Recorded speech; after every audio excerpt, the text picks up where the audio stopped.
adalah untuk melakukan efisiensi anggaran, sehingga meskipun sekarang sudah dipotong tinggal 268,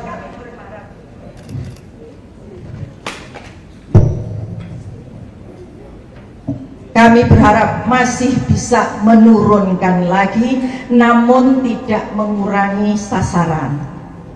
Jadi kami akan terus melakukan efisiensi anggaran di berbagai bidang. Dalam rangka efisiensi anggaran, maka hal yang kami lakukan adalah pertama, refocusing penerima manfaat. 2, moratorium dapur titik-titik baru. 3, pembenahan dapur-dapur yang telah berdiri dan telah beroperasi agar sesuai dengan standar untuk menghasilkan makanan yang berkualitas, termasuk perbaikan dan pelatihan SDM. Artinya bila dapur itu tidak sesuai, tentu kami akan lakukan suspend. 4, merealisasikan program MBG untuk daerah 3T, tertinggal, terdepan, dan terluar, dengan beberapa alternatif skema pelaksanaan agar tidak membebani APBN.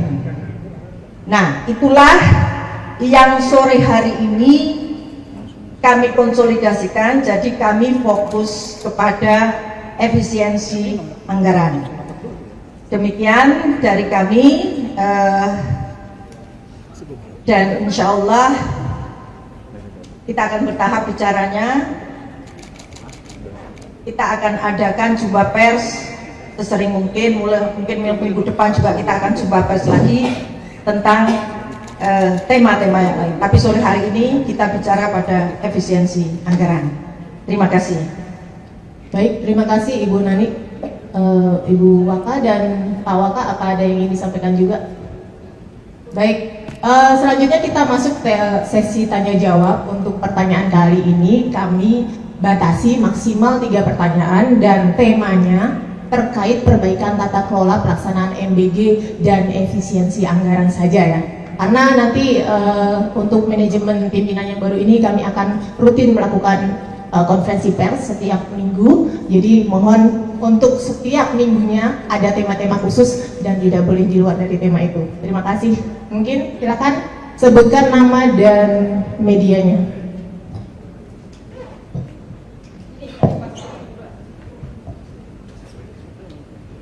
Selamat sore, perkenalkan nama saya Dias dari cnnindonesia.com. Bu Danik tadi sempat mention kalau akan ada moratorium ya untuk dapur MBG. Nah itu yang di moratorium apakah sudah tidak bisa mengajukan pembangunannya lagi, atau misalnya mungkin yang lagi berjalan itu di stop dulu, atau bagaimana? Mungkin boleh tolong dielaborasi lagi Bu. Terima kasih. Boleh, terima kasih Mas. Jadi kita sekarang ini kan banyak sekali yang mendaftar dan posisinya ada persiapan, ada apa gitu. Nah, saat ini sudah ada sekitar 27 dapur yang sudah 27.000 lebih dapur yang sudah operasional. Kami akan beresin dulu ini. Misalnya di satu kecamatan ini cukup kok 6 saja. Sudah, ya 6 saja. Jadi moratorium. Nah, lalu apakah nanti dibuka? Kalau kemudian setelah kita lihat kurang, baru kita buka lagi pendaftarannya. Jadi kami beresi dulu Mas, beresi dulu. Karena apa? Jujur sekarang yang numpuk ini di aglomerasi, yang 3T belum kesentuh. Jadi Pak Presiden pesannya kami harus ke 3T dulu. Demikian Mas. Berapa lama Bu ini untuk moratoriumnya? Ya secepatnya lah ya. Pokoknya ya kan kita intinya pemerataan itu dalam arti bukan pemerataannya dapurnya harus dapat PM itu enggak, tapi pemerataan dalam arti semua anak-anak harus dapat, tapi juga tidak dengan banyak dapur. Kalau banyak dapur kan tidak efisien karena kita sewa dapur toh. Nah ini untuk kita rem dulu dan ditata. Berapa kira-kira misalnya satu kecamatan, satu kabupaten ini idealnya berapa? Ini gampang banget, cepet karena kan kita sekarang kerjasama dengan Dikdasmen, dengan Kemendikbangga ya. Jadi untuk menghitung nanti berapa sebetulnya yang dibutuhkan. Demikian. Ya mungkin dari tengah, lalu nanti ujung kanan. Selamat sore Bu Nani. Pertama saya Lydia dari Berita Nasional Batuk. Ibu izin tadi sempat dibilang untuk yang di 3T itu dengan metode dengan model lain gitu ya, nanti MBG-nya itu mungkin bisa dibagikan bagaimana.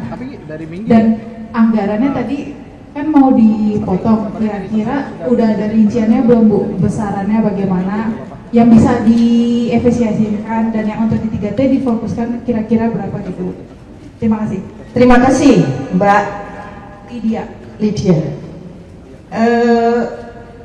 Kita kan hari pertama urung ngitung-ngitung angka Mbak. Belum kita ngitung angka, tapi intinya dulu kan formalisinya menggunakan dibangun dengan pakai seluruhnya anggaran negara.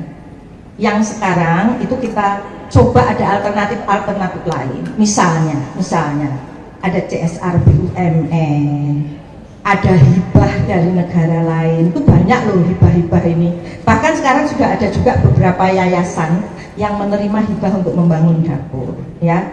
Kemudian ada juga misalnya kalau ada pengusaha dia berinvestasi di tempat yang terpencil, kemudian ada sekolah, ada lain-lain, mereka juga punya CSR kan. Nah itu untuk bisa membangun. Jadi ada beberapa alternatif.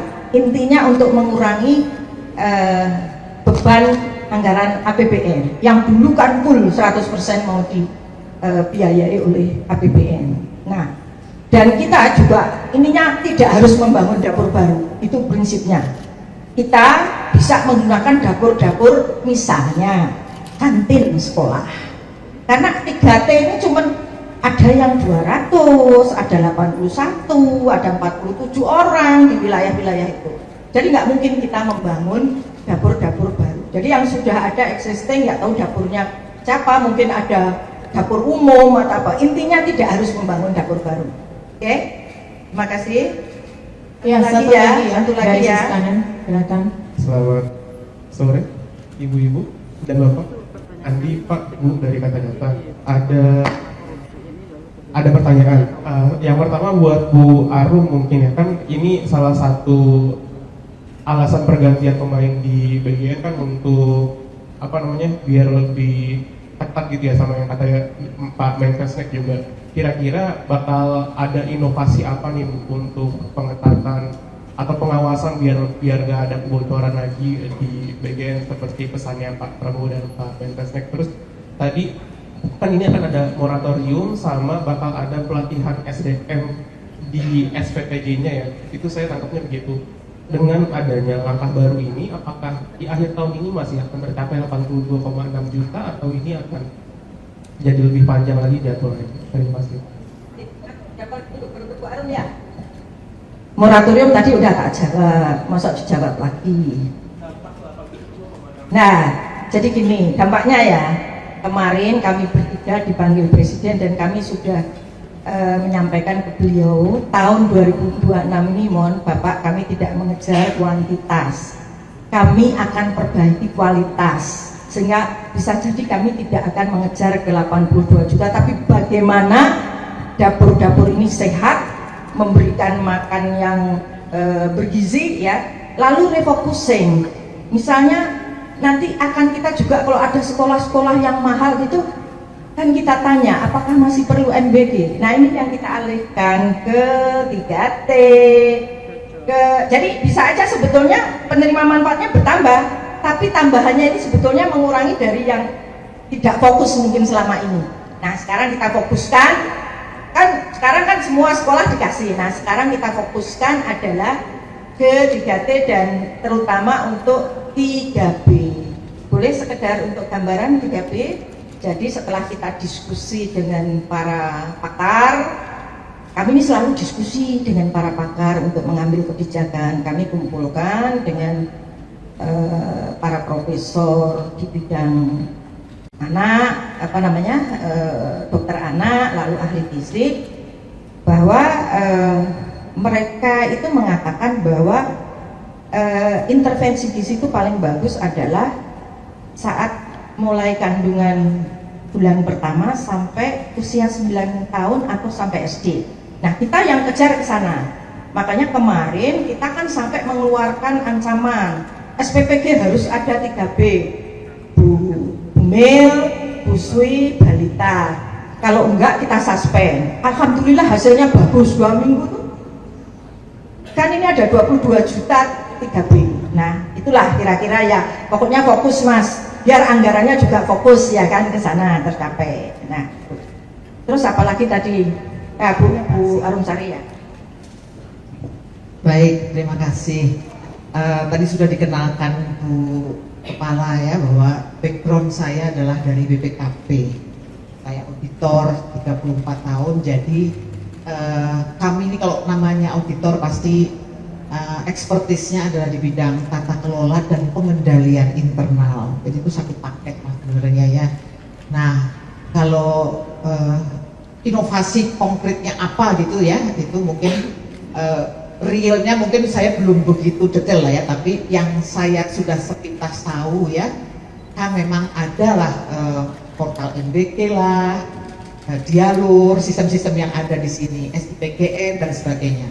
Hari ini saya sepintas sudah melihat belum terintegrasi, kemudian validasi, proses validasinya itu sepertinya belum ada. Jadi hal-hal itu yang nanti akan menjadi concern saya, karena kalau kita bicara tata kelola tapi kita tidak membuat sebuah sistem, tidak kita masukkan maksudnya ya, tidak kita masukkan ke dalam sistem, maka akan tergantung orang toh.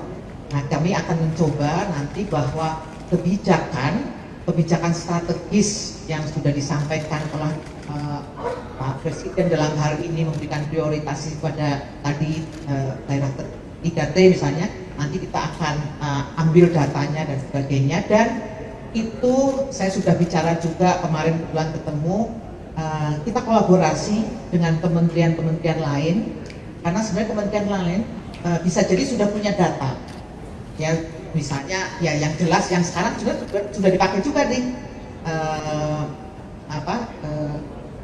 ya di data untuk yang Dapodik misalnya gitu ya.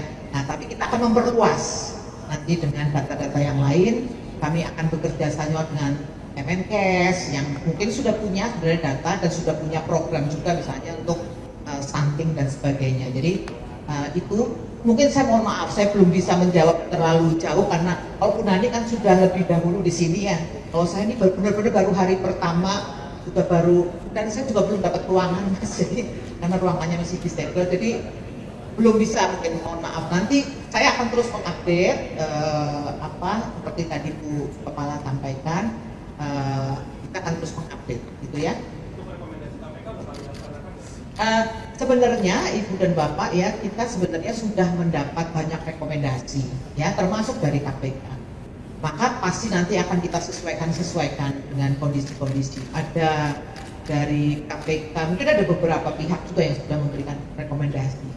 Hal-hal yang baik dan sesuai pasti nanti akan kita laksanakan, gitu ya Pak ya. Jadi yang jelas tugas saya adalah nanti tata kelola yang akan dibangun harus disistemkan gitu, supaya tidak tergantung pada orang toh, tapi harus disistemkan mulai dari data, tata kelola data, sistem informasinya juga, kemudian tata kelola yang lainnya. Itu mungkin yang jawaban saya. Mohon maaf kalau belum bisa memuaskan, baru hari pertama.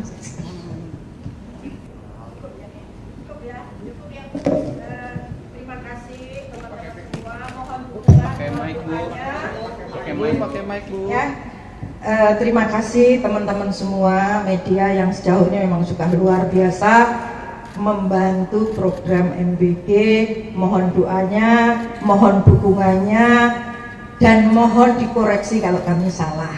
Kami butuh banyak masukan, dan dengan Mbak Ida tadi sudah kita instruksikan seminggu sekali, insya Allah kita bisa bertatap muka setiap minggu atau maksimal 2 minggu sekali lah. Soalnya saya juga masih sidak ya, Oke, baik. Terima kasih untuk teman-teman semua. Wassalamualaikum warahmatullahi wabarakatuh. Waalaikumsalam warahmatullahi wabarakatuh. Gak sempet baca? Dengerin aja, klik icon text to speech di okezone.com.